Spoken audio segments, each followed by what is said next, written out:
welcome to XReality podcast. I'm the host, Dominique Wu, and beside me is my friend Aditi. And each week, we will have conversations with industry leaders to explore the unexpected connections and opportunities between diverse sectors and the world around spatial AI and XR. Today, our guest is Linda. Hi, Linda. Could you share a little bit about your background with us? Hi, Dominic. Hi, Aditi. It's a real pleasure to be here. And thank you for your podcast and that you're doing this. I think it's very important to bring the field, cross-disciplinary fields together. So thank you for that. Of course, good to have you. And for me, I usually introduce myself as a consultant or a coach. Depending on mentality maybe or region, because it's very differently perceived. I have very different background. I have a PhD in medical engineering, also degree in physical therapy, and many other diverse experiences. So this introduction usually for me gets very long because of this diverse experience. And being raised in a society where everything is everybody has to have their own box when you start off after high school. That was also my beginning, and my main aim actually was to one of the main goals was to explore, to do something exciting. So I went to Maritime Academy, and then it all went to different kind of maybe miserable experiences, I would say, or something which I figured is not for me. Okay. And then I switched to medical engineering field, just because, again, it was all about boxes. Then everybody has to be has to have their title, either a doctor or driver or whatever. So I went to medical engineering because I got afraid of becoming a doctor, and then also the drive was doing something interesting, exciting, but also help people. And I think that has been like the main motivation and inspiration for me throughout all these diverse experiences, to do something which is beneficial to others, but also have fun and to explore. One of my favorite TV shows is Star Trek. So that would be like my dream come true, to work there, discover new worlds. So at the moment, I guess I can philosophically say I'm kind of doing that, but that was never my intention. It was never my aim to be specialized, to be between the fields. Because also in this journey, I went, for example, to work in 3D printing, and I also worked in VR simulations. Maybe you have heard there is a company actually in US called Exonicus, which is military simulations. And then finally, at this point, I have figured that my specialization will be psychology. That's how I call it at the moment, because I believe all the good, if you want to have good technology, if you want fitness to work, it's all actually about psychology, and that's why I've gone more into this self-taught user experience research, and also being the bridge between all the worlds. Linda, can I ask you a question about that? Sure. I do agree very strongly about how psychology is very important for if you want new and exciting technologies to work. Can you give us some examples which come top of mind to you, or a space which you're really interested in here? Do you mean like how psychology plays the role. Is that what you mean? Yeah, and how you want to, like, where do you want to play in it? Where do you want to bring a psychology lens to this? Oof, good question. I mean, psychology is in all the levels. But I think the biggest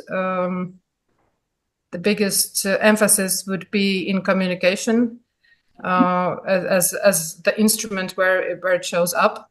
Because also for example, when I was working in 3D printing, there were, or even, it doesn't really matter if it's a developer trying to agree on something with a business person, or you're developing this technology for physical therapy, and then a physical therapist meets with the developer and as a business person.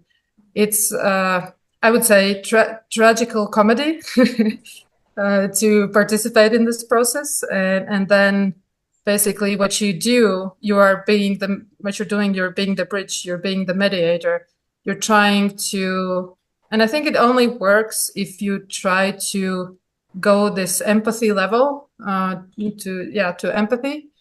You're trying to figure out what is important to the business person, what is to the physical therapist, and what is to the developer. And then you kind of try rephrasing all these questions and everything so they could actually understand what you're talking about. That's a great example. Have you worked on this? It sounds like you worked on this recently, maybe. Yeah, I've been. So my first experience with this was actually in 3D printing here in Latvia, in 1.7 million country. Not a state, but a country. Yes.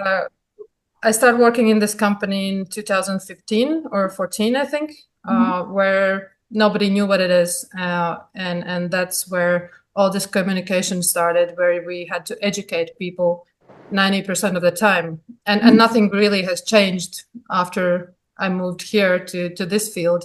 It's about that. And starting from, so I started to develop this first solution in HoloLens 1 in 2019. And the idea was to develop a solution for leg amputees to be able to train their deep muscles. And for that, the idea was to use sensors that are connected with HoloLens and are showing the biofeedback in real time. So in every level of this process, it was all about psychology, like introducing the technology in general, finding a developer who wants to work with HoloLens. and all of that, and try to explain them what do I need exercise wise or movement wise. And it's like, I'm telling them, let's say I wanna do a crunch, and they're like, how fast? What is the rate per second? What is the angle? What is the? And I'm like, oh my God, it's just a crunch. It's like, give me a break. Yeah. Like, and you thought it was so obvious, and they're asking for all these specific details about it. And it's about this mentality and approach, and then also translating, and eventually it's hello. We have a fourth number today, fourth guest. Okay. Yeah. Say hi, Luna. Luna. So cute. Oh my God, she's angry with me. She wasn't ready for publicity. Yeah. She's communicating very strongly with you. Yeah. And also all of this, all of these stereotypes, when still people think, at least in Europe, still people think it's VR is for entertainment. It's just games, and you didn't need to explain what the benefits are in the language they understand. So yeah, I think I've had like probably 4 projects now, starting from 2019, and it's been challenging but very interesting. And I spent 10 months in US doing a study there with HoloLens. And it's also again about these mentality and nationality is totally different. And then you again need to relearn how to communicate. You need to relearn how to talk to people so they understand. That's so true. That's very true. And like not only sometimes is language different, but it's also about like the sayings that people have and the phrases that become important. But Linda, it sounds like you've worked on a bunch of exciting projects. Do you want to tell us about some of these projects? You said there are 4 different ones that you've worked on. Well, the first and probably the kind of, I think it was even personality changing, was the HoloLens one.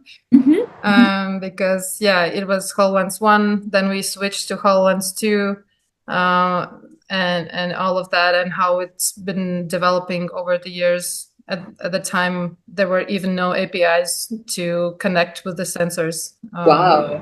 Just how did you do it? How did you have to connect with the sensors at that time? I mean, first, I think we spent like huge amount of money trying to connect them directly to the headsets. And then all the money was spent, and we figured it's not gonna work. Then we figured, okay, let's do it through the PC.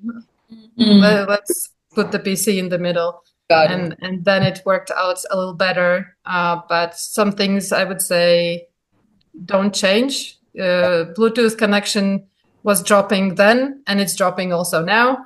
So that was fun.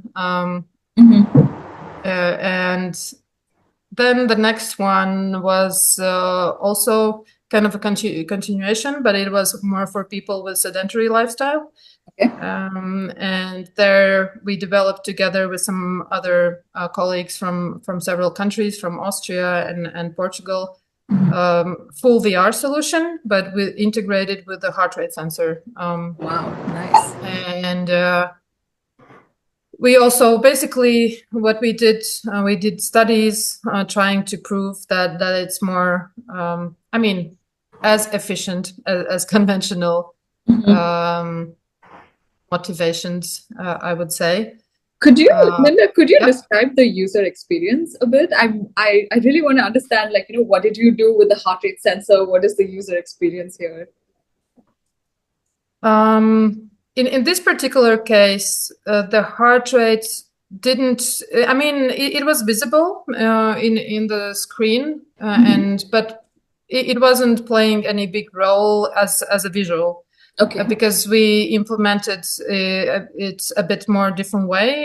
It was like we put a target heart rate for the specific person that he needs to or she needs to reach based on their age and so on. And during exercise, during the exercise in real time, and if they were not reaching the number suggested by the guidelines, then the game was pushing them forward. And if they were going too much, then the game was slowing down. Got it. And what was the game like? The game sounds interesting. Visually it was very simple, and it's and I think there are a bunch of solutions now out there which are not commercial. They are similar like this. They're a research project, and it's very likely that they will always stay as a research project, not a commercial one. Sure. And in order to just test the system, everything was of course gamified and so on, but very kind of simplistic. Because you don't know if it's going to work, so you don't put too much effort in the visuals. Of course. And of course some of the users who tested it, they were kind of, I thought we will have Star Wars or Avatar here. It's like, okay, let's work with expectations. With more funding, sure. More funding and expectations, And I think it's also very often like this. So yeah, and now at the moment I'm also doing a study where we try to see and hopefully prove that mixed reality solution is as effective and hopefully more effective as conventional therapy for low back pain. And so when you say mixed reality is as effective as conventional therapy, tell us more about it. It sounds fascinating. Yeah. So it's well, basically, they are having different kind of cues coming at them in different heights and in different trajectories, which makes them to squat or jump or do push-ups, for example, or I don't know if you've heard the exercise battle rope. No. Do you know it? What is that? It's well, basically, yeah, exactly. This one. Yeah. So yeah, that's what happens. But the thing here is the mixed reality part, because the digital environment is only part of the environment. Got it. And it's a huge deal, actually, because people still have motion sickness. And so far we see none of the testers have had motion sickness. And it really helps. And when I was working on this HoloLens, my colleagues were just really laughing at me. Why do you work with it? It's just doesn't make any sense. So small field of view and so on. Yeah. And back then I said, we need mixed reality. In physical therapy, we need mixed reality because a person exercising needs to be self-aware. Yes. And not be afraid of what's going to happen. And they need to know what's going to happen to their legs and arms throughout the whole process. So Linda, were you, when you said you were insisting that we need mixed reality, do I understand right? You were saying we need mixed reality and it can't be all virtual. It has to be mixed. And you have, okay. So tell us about that blend, describe that user experience for us. What does it look like? You mean the environment, specific environment? Yeah. You can. I mean, any of the listeners can check it by themselves. It's this commercial solution XR workout, and you can change different kind of environments. You have you can have mountains in the background, or a city, or any kind of background, and then there are avatars showing what you need to do. But you have these cues coming in basically you have one hand green and one hand blue, and also the cues are coming in the corresponding colors. Gotcha. So they kind of force you to move your hands in different directions. And actually it's a very high intensity workout. And it was the best that we found for the study because it's customizable, and here we go to this physical therapy part or rehabilitation part. I think the future in VR, especially in rehab and physical therapy, it has to become more and more individual. And we are so different, and that's why we did exclude other kind of applications like FitXR or Supernatural, because we were not able to adjust the program to the users. We were not able to make the exercise program as it's needed for a low back pain patient. So, well, what do you mean? I got lost there. So it's about usually in the apps you have a very specific program. It's like pre-made, and you are not able to change it. Like, let's say you have, I don't know, boxing. Those moves are made by somebody else, the coach or whatever, and that's what you do. You can't change anything. But here in this case, you are able to put together your own program. Oh, really? Yeah, you kind of compile the exercises by yourself. Okay. Let's say you hate burpees, so you don't include them. If you want to work on your abs, you put I don't know, 10 crunches, 10 different kind of crunches in a row. So that's what we really needed here, and I think that that's also the future, the individual adjustability. Okay. Plus, of course, always following the user, how he reacts. Is he or she missing the objects? How many errors are they making? But preferably, it's always about the data-driven experience. Yeah. Because this is what I've seen, I think, in all of my studies, the research studies that we've conducted. So there are self-reported surveys. Let's say one of those is a survey where you have to evaluate how much effort have you put into this exercise. And then there are two options. Either it's a person who is saying, of course, there's a third one too, but these critical different options are a person saying, "Oh, it was so easy. It was like almost too easy for me." But if we measure the data, let's, for example, heart rate, or also what we did, we measured muscle electrical activity. We can see that their heart rate is going too high.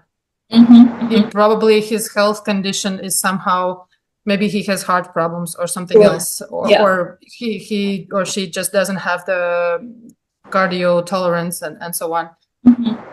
Or the other way around, they say, "Oh my God, this was so hard. I almost died." But the data shows, the heart rate shows that they didn't reach any. They were not close to the desired heart rate. Oh, I see. So basically, they were having what we call in physical therapy leisure activity. It's not exercising. Yeah. It's like, okay, you feel good that you moved, and that is also good. Yeah. But you didn't train. You didn't improve your health as much as you could have.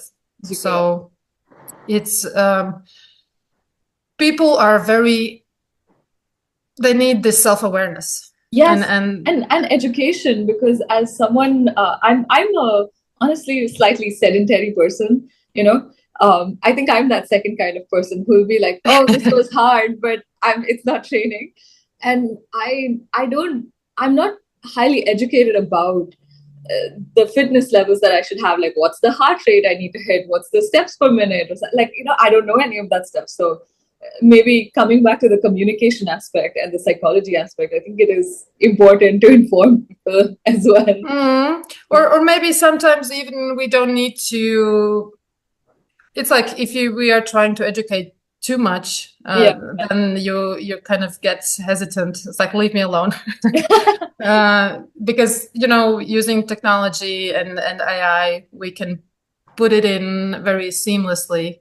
We can put the algorithms and so on. You just put in your heart rate and poof, the magic happens. The game changes for you. If you're doing something wrong. For sure.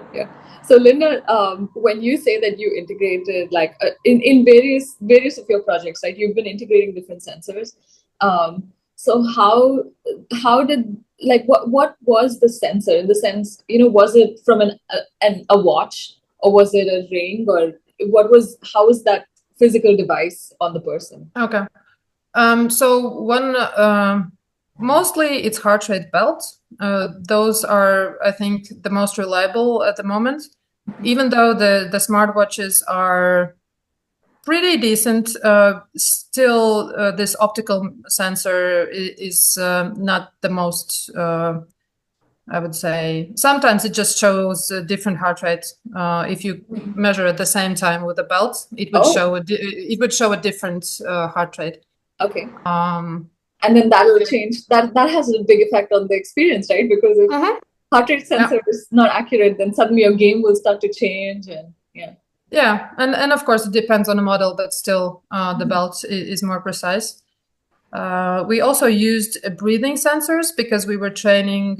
It's also like a belt, and we were training these deep breathing techniques, and that that is also something that many VR applications do, and I hope it's becoming less and less, where you have the experience, but it's not measured if you're doing the same or not. Basically, you just watch the experience. Like there are these breathing meditation apps, and there are some floating things coming kind of from your mouth, but person is not stupid.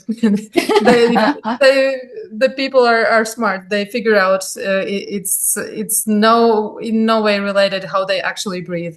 Yeah. And of course, it's a good guidance. It's very good to have at least that. But the future should be really based on the data. And and the third sensors were muscle activity sensors. We were measuring how much you contract your muscles. And that is also a huge game changer, because our bodies are very smart, and sometimes we do the movement, but it's done in a wrong way. With different muscles, and we don't train the ones that we wanted to. So and what does a muscle activity sensor look like? I've never seen one or tried it. Yeah, what does it look like?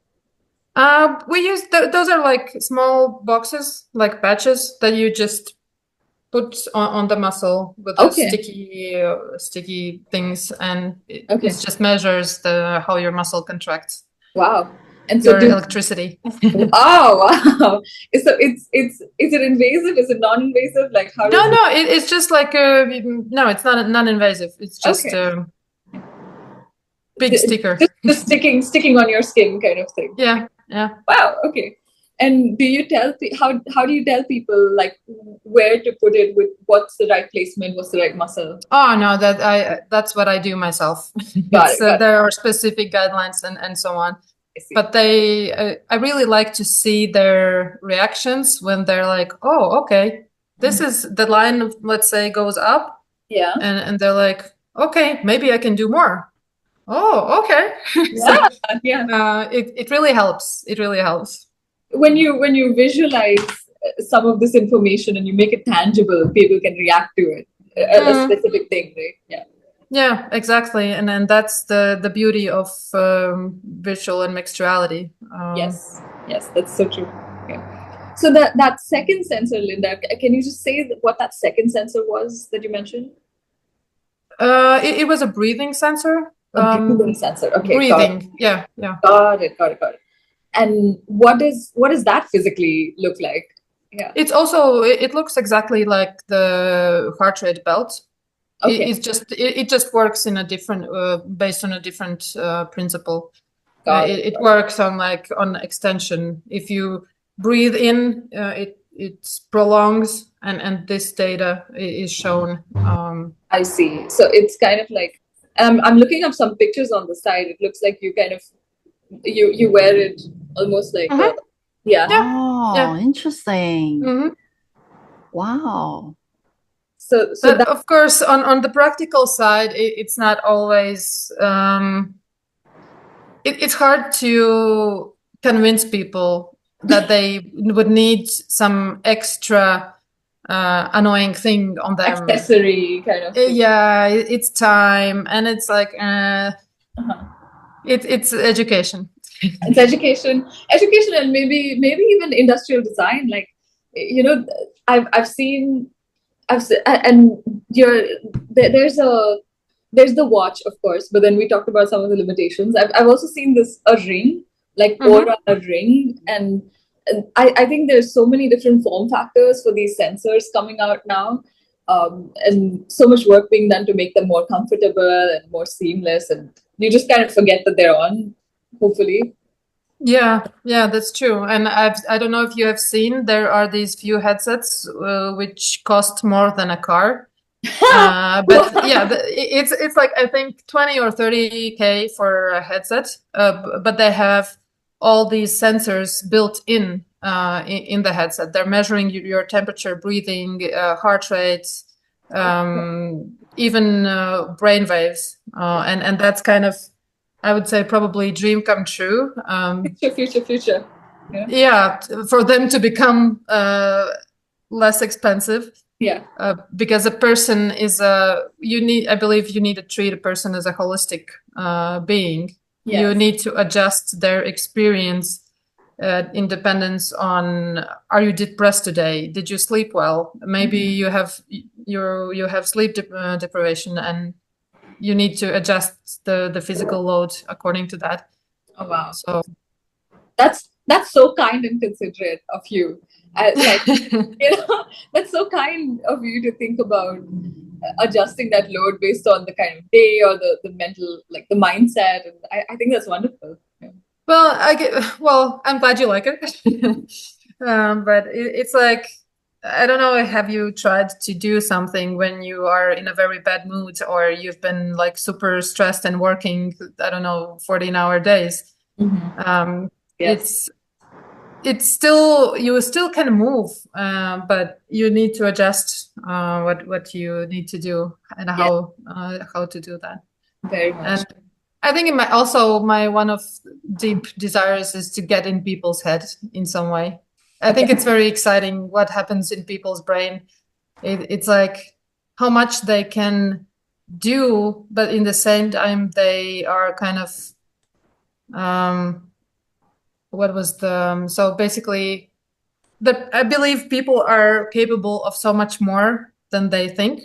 Yes. So, and how they convince themselves that, like, no, I can't do this. No. So there should be a way how to get in the head and make it happen for them, but of course in a good way. So it's good for them. Yes. Yeah.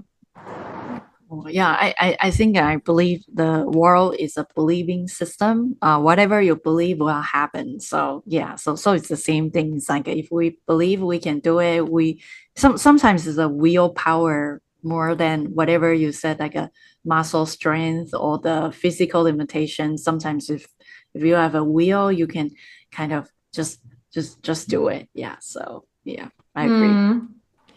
Cool. So so we talk about like a research progress, fitness, and do you have any, for example, like thoughts about, for example, like recently Meta Connect launched the new headset called Orion. Just it's not really launched, but just a demo shows the like the EEG, right? EEG, like the wrist and hand gestures, and also. Oh, you mean the headphones? Like the AR glass. Did you see it? Oh, okay. Yeah. Maybe we can share screen. Yeah, please, because please. The one I know, it's Orion, but it's Orion. the headphones. This one. Yeah. Give me just let me figure out.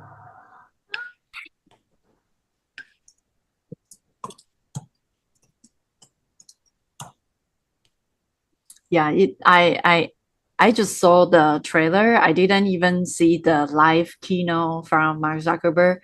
I watched like a video afterward, but I find out it's pretty cool. I mean, the UI looks exactly like, not really exactly, but 80%, 90% like Apple Vision Pro. But just want to ask you how you think of, how you think of this. So I think. So it's very interesting. So Meta really, like, Meta announced that this type of prototype in development, and and there's a few different things here. Maybe Dominic, do you want to talk about all the different pieces here? I can tell you I haven't tried it, so I probably don't really know how to use it. But as far as I know, is that you wear a glass, right? And then there's like a wrist. I don't really know what's that long thing. Thing? Yeah, that's true.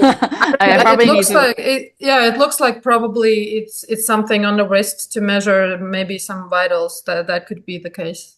Yeah, I can see that. Yeah, that is more like a wrist, and you wear that AR glass, and that AR glass will show kind of like the interface, and then instead of I mean, I know that Vision Pro is more like you look at things using your eye gaze and then your eyes as a mouse, right? And you tap, right? This is Meta's Orion, an augmented reality glasses prototype. The wearer, me, can clearly see the world around them with their own eyes through silicon carbide lenses. Within your normal field of vision, tiny projectors powered by micro LED tech beam video, images and text right before your eyes. There's 7 cameras in total, 5 front-facing cameras power the system's positioning relative to the real world and its AI functions, and then 2 inward-facing cameras track eye movement. The Orion system actually has 3 pieces of hardware that work together, the glasses, and then a wristband which detects hand motions, and a compute puck which connects to the glasses through Wi-Fi 6. Using Orion is all about eye movement. Think of your eyeballs as the mouse of a computer. Where you direct your gaze is how an Apple function is selected. Then hand movement comes into play. Pinching thumb to index finger is like left click select. Thumb to middle finger takes you back to the home screen or main menu. And doing a movement like flipping a coin with your thumb rapidly is how you scroll feeds. Using it, we asked Orion through Meta AI to project a recipe based on ingredients that were on a table in front of us. We played Pong, we played arcade games, we cycled between video calls with real humans, messages, Instagram, and watched episodes on YouTube. Right now, Orion is just being used by a small number of Meta employees who are dog fooding or stress testing the tech. It will not be sold, but the tech giant wants to engineer toward a version that can be sold one day at the same price of a high-end laptop. Nice. I mean, I think it is the future, as long as the hardware allows it to go to this size. The question, of course, is about the processing power, and like if we talk about data-driven experiences, specifically in fitness and physical therapy.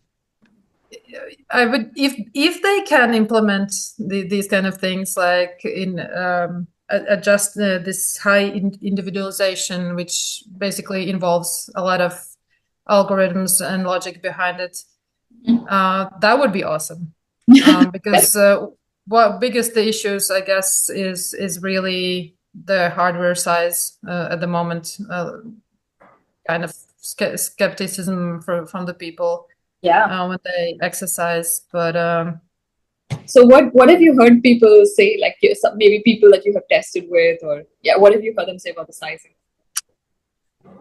We first started with Quest 2, and then if the longer, of course, you exercise, the harder it gets because of the weight, and also when you talk about people with some health conditions, especially if we talk about neck pain, for example. Very characteristic, very common. Then it already gets on the borderline of maybe harmful, because if I need to do activity and my neck is bad, it's gonna probably get worse. With the third Quest, it's very good. It's actually good, very balanced, and there are no problems at all. What I've heard, from the users, Apple is more challenging, especially if you want to do high intensity activities like we use. Then it's not that well. Yeah, that's interesting. So it is about the weight, but it's also additionally about the balance of that weight, the spread of the weight. Okay. Yeah, but it's also about the individuality. Like if you are more or less healthy person, then it's okay. But otherwise, it can, if you have any pre-existing condition, it can exaggerate that further almost. And that's where I think all the other new technologies come in, all the AI predictions and adjustment to the individual person, and also like I know that in the new HTC they will have already this also the XR workout app. I'm not fully sure, but I think they will also have implemented feet tracking there. So basically you can have your full body tracked during exercises, which has been a huge challenge in fitness, because you can do one exercise in million wrong ways. And it needs to be adjusted. Like if you have knee pain or if you have back pain, it's always different. It has to be different. Yeah. Fascinating. Just really, really enjoying hearing about all this. Yeah. Oh, you might also enjoy. There's this. There now. I think those are mostly research projects yet for now. They use eye tracking to estimate the cognitive load. Wow. Of a person, so they can see, are you focused, or maybe you are already tired, and then you can adjust the experience according to that data, and it's in the headset. So I see. So you can tell if someone's like paying attention or not, and if someone's paying attention, you're good. If someone's not paying attention, what would you do? Okay, and here we go again to the psychology. Yes. Yeah, because it's like there are the overachievers and underachievers, and there are people who like competition, and then there are people who look only at their own growth. They don't care about the competition. That's true. Like different motivational exactly. And then you go to one part of the world where let's say here in my region, post-Soviet countries, they are very used to okay, let's name it how it is, to punishment. But then there are different mentalities who function only based on rewards and different kind of motivations. Also the socialization part, where you can that's a big motivator, definitely. Your social connect, what's the group doing. And it also helps you to keep with your habits, like you kind of feel obliged to go because others will be there. And that's what I also see now with this app that we're testing. It's that's what they say. They say, okay, if I wouldn't know that there will be another person, I wouldn't come. But I came. I forced myself and I came. I tried I signed up for a run club for a little bit, and I think it's definitely playing that role. Like if I didn't, if I was supposed to run 3 miles by myself, I don't think I would be so enthusiastic. But running with the group is much more fun. Yeah. Cool. Yeah, I think our podcast has come to the end. And Linda, do you have any kind of advice for people who want to get into the like an XR field? For example, what's the advice if you can help, for example, like younger people or people who want to get to the field that your expertise is?